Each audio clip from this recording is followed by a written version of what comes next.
There is a kind of peace that does not come from a pension, a savings account, or a phone call from your grown child. It is not found in birthday cards or bank statements. It comes quietly when you realize something simple but powerful. You're still here. And that is not nothing. That is everything.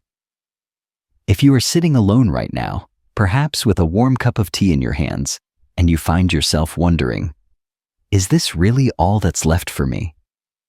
I want you to know, you are not alone. This is not a story about loss, although there is loss in it. This is not a story about money, although money does play its part. This is a story about reclaiming yourself, not with anger, but with quiet courage. My name is Martha. I am an older woman with no pension, no retirement savings, and no support from the son I gave everything to. And yet, somehow, I found peace. Not through others, but through choosing, finally, to stand up and choose myself. This is the story of how I got here. If you've ever felt invisible, forgotten, or quietly heartbroken, I invite you to listen. Because maybe, in some way, this is your story too. My apartment is small. Just one bedroom in a red brick building on the edge of town. The walls are thin. The kitchen barely fits a table. But it is mine. And more than that, it is enough. In the mornings, I wake before the sun. I slip on my comfortable shoes, tie my coat, and walk 2 blocks to the church where I work. I clean the sanctuary before anyone arrives. It is quiet work, gentle, the kind that lets your thoughts breathe. Sometimes, I hum along to old music playing softly from the radio in my pocket. Sometimes, I light a candle and sit in the very back pew for a minute or two. Not to pray exactly, just to sit still, just to feel like myself.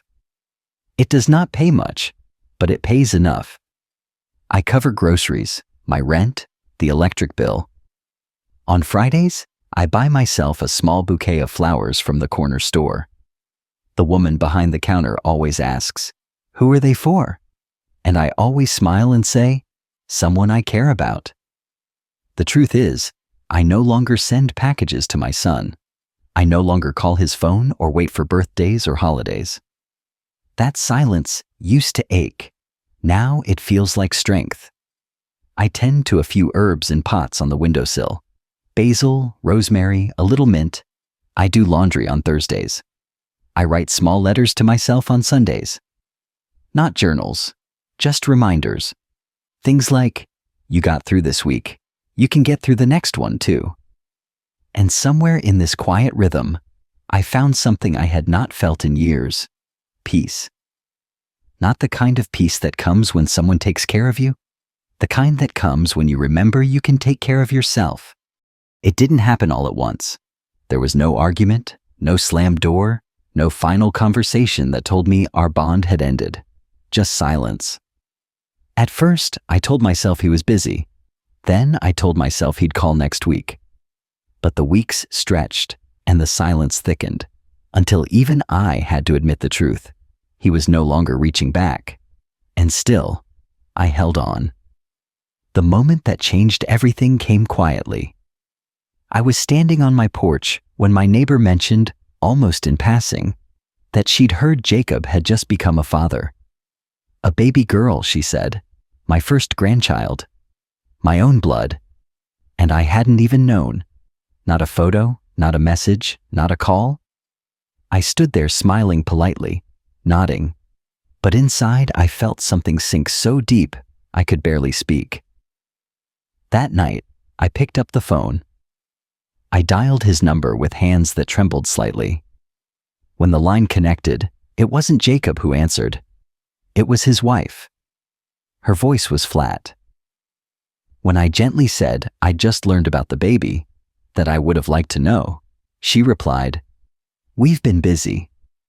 And then, just like that, she asked if I could come help take care of the baby during the week. No congratulations, no warmth. Just a request. I hesitated, I told her honestly that I wasn't sure I could manage. My back isn't strong anymore, and lifting things is difficult. Then she said something that cut deeper than anything that came before. If you're too old to help, maybe you shouldn't expect anything from us. Just like that. No anger, no apology, just the cold truth of how I was now seen, not as a mother, not as a grandmother, not as a person with feelings and history, but as someone whose worth was measured only in how useful I could still be. I stood in the kitchen, staring out the window, holding the phone like it might burn a hole in my palm. I didn't cry. I didn't even speak. I just stood there, letting the weight of her words settle. For a long time, I didn't move. But something did shift inside me. It wasn't sorrow, not really. It was something harder, clearer.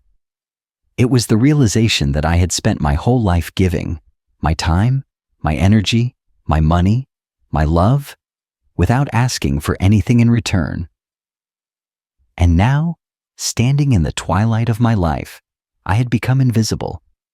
Not because I failed, but because I had given so much that no one thought to ask what I might need. That was the moment. Not a dramatic one, not loud or angry, but quiet and final. That was the moment I decided. I would not beg. I would not wait for the phone to ring. I would no longer chase love or approval or hope that someone might finally notice how much I had carried. I had given enough. And now, at last, it was time to choose myself. There's a kind of loneliness that doesn't come from being alone. It comes from being forgotten while still standing in the same room. I didn't lose my son in one day. I lost him in small pieces. Missed phone calls, late replies, conversations that used to last an hour, shrinking down to a few rushed minutes. At first, he called every week, just like he promised when he left home. But as time passed, the calls became less frequent.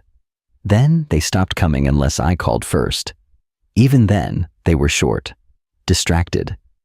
I'd ask how he was, and he'd answer with one-word replies. He never asked how I was. Still, I kept trying. I mailed him cookies in December, warm socks in February, and little notes tucked inside with $10 bills and gentle reminders like, "Don't forget to eat," or "Stay warm." I told myself he appreciated them. I believed, or tried to believe, that somewhere beneath the silence, he still cared. But as the months turned into years, I began to feel like someone standing outside a locked door, knocking softly while the lights were still on inside. And then came the wedding. I didn't hear about it from Jacob. There was no phone call, no announcement, no conversation. One morning, while bringing in laundry from the line, my neighbor walked over with a bright white envelope. "I think this was delivered to me by mistake," she said kindly. It was a wedding invitation. Thick paper, gold trim, my son's name in elegant script. He was getting married. In 2 weeks. In Chicago. I read the invitation over and over again, but the words never changed. What changed was the way my heart felt each time I read them. First disbelief, then confusion, then grief.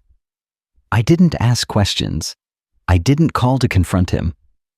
Instead, I quietly packed a navy blue dress I'd worn to church weddings in the past. I booked a bus ticket, 12 hours, 2 transfers. I told myself it didn't matter how I found out. What mattered was being there. The chapel was beautiful, modern, floor-to-ceiling windows, white roses, soft music.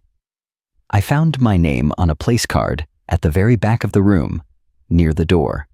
No one greeted me. No one asked who I was. And Jacob. He never looked in my direction. Not once.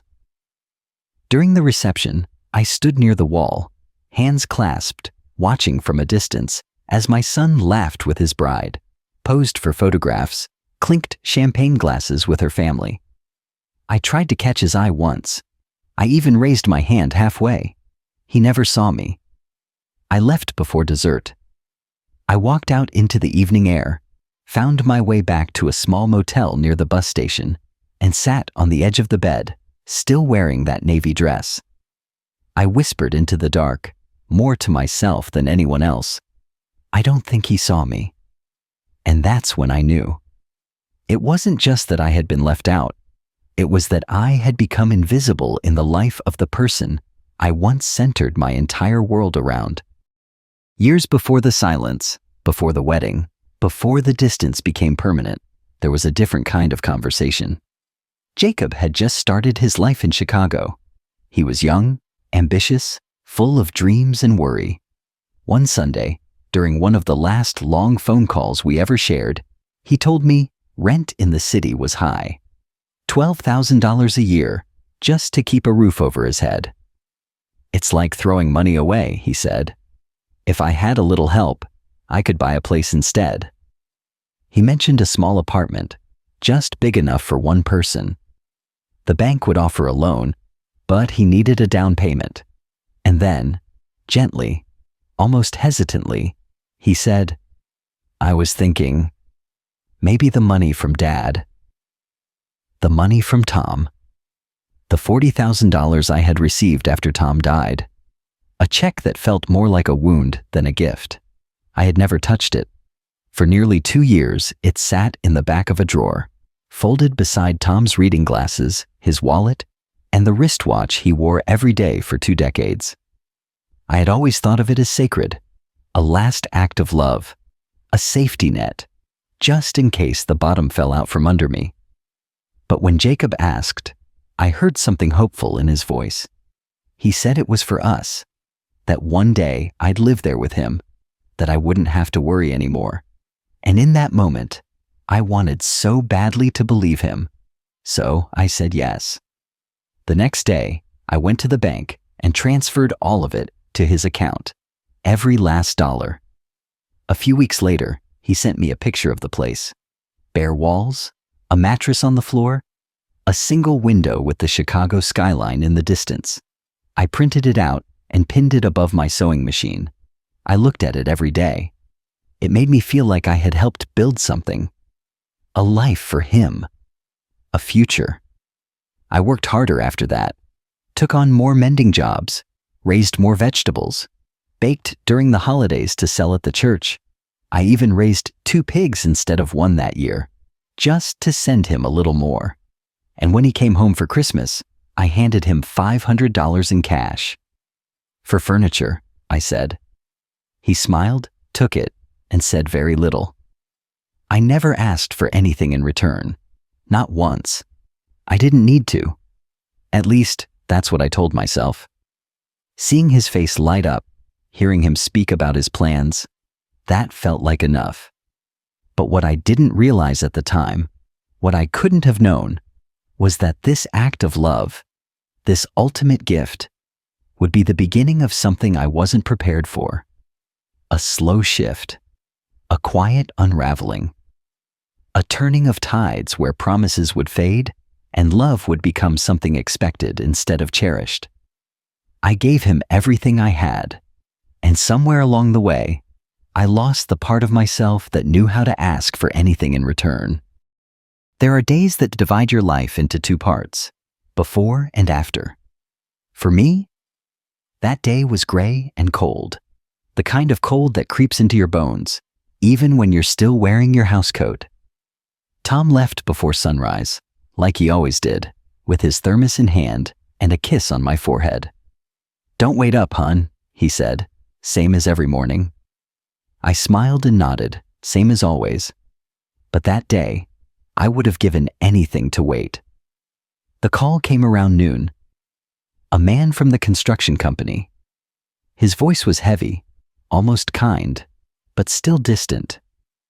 He told me there had been an accident, a scaffolding collapse. Tom was gone before the ambulance arrived. There was nothing anyone could have done, he said.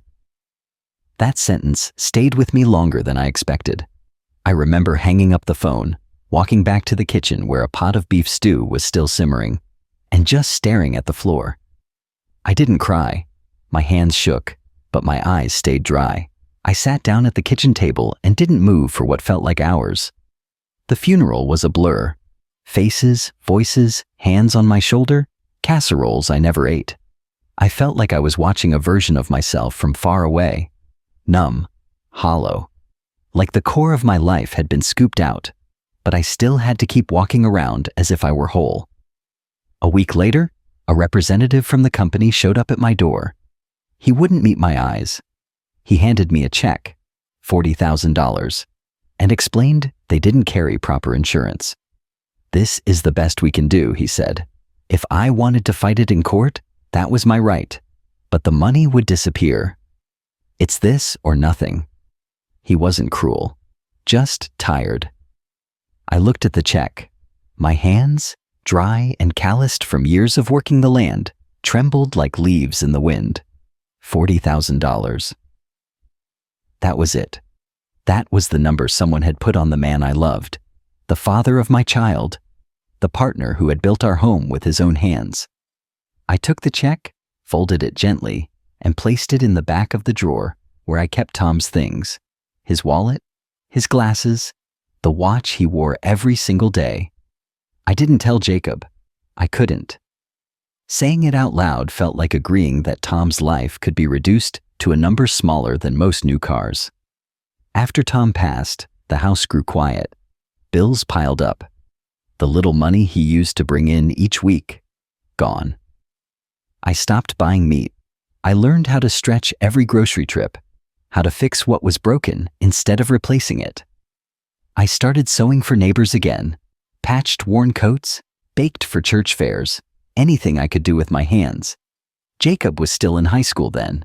He offered to drop out, get a job, help me. But I said no. "Your daddy wanted more for you," I told him. And I meant it. But inside I was scared. Not just of the bills or the cold nights or the silence. I was scared of fading away quietly, of becoming one of those women you pass in the grocery store without really seeing. A woman who gave everything, and somehow ended up with nothing but the echo of what used to be. Grief is quiet once it settles. It doesn't shout. It lingers. In the corners of rooms, in the way sunlight falls across the floor, in the empty chair at the dinner table. For a long time after that phone call with my daughter-in-law, I didn't speak much. I didn't cry. I didn't clean or rearrange or call anyone. I simply stopped. I stopped sending packages that were never acknowledged, stopped checking the mailbox for cards that never came, stopped waiting for a phone that no longer rang. Each morning, I would wake before the sun, out of habit. But instead of rising, I stayed in bed. The chores could wait. The house, once filled with sound and movement, had grown heavy with stillness. Every creaking floorboard echoed louder than it ever had before. I would sweep the same corner of the porch, even though no one ever visited. I would stock the pantry with jars I had canned for a family that no longer came home. I moved through the days as if I were preparing for something, though I no longer knew what. Then, one morning, as I bent down to feed the hens, a familiar ache ran through my hip. Not unusual, but that day, it felt different. It whispered something to me, a quiet question. If not now, then when? I stood up slowly, dusted off my hands, and looked across the yard toward the barn. I whispered out loud, "What am I still waiting for?" There was no answer, but I knew it. I wasn't waiting for Jacob anymore. I wasn't waiting for a second chance or a different ending. I had been waiting for permission, from life, from time, from someone, to live on my own terms. And I finally realized I didn't need to wait anymore. That afternoon, I sat at the table Tom had built with his hands and opened a clean notebook. I made 3 lists: what I owned, what I needed, and what I could let go. I called a realtor. I booked an appointment at the bank. I searched for small apartments in towns nearby, places with sidewalks, grocery stores, people, I wasn't running away. I wasn't seeking revenge. I was choosing clarity, choosing self-respect. I had always believed being a mother meant giving endlessly, and for a long time that was true. But I was more than someone's mother. I was still a woman, a whole person, and that person deserved peace. So I sold the farmhouse.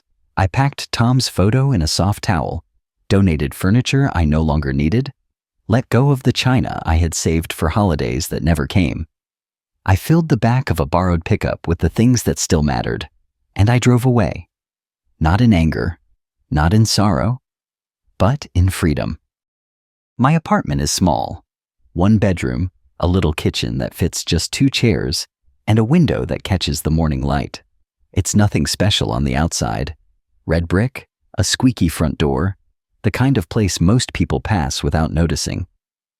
But for me, it's more than enough. It's safe. It's quiet. And, for the first time in a very long time, it's mine. I live just outside the city now, not too far from the grocery store, the post office, and a small public library where the shelves still smell like old paper. There's a little diner across the street that serves the same coffee every morning and the same pie every Friday afternoon.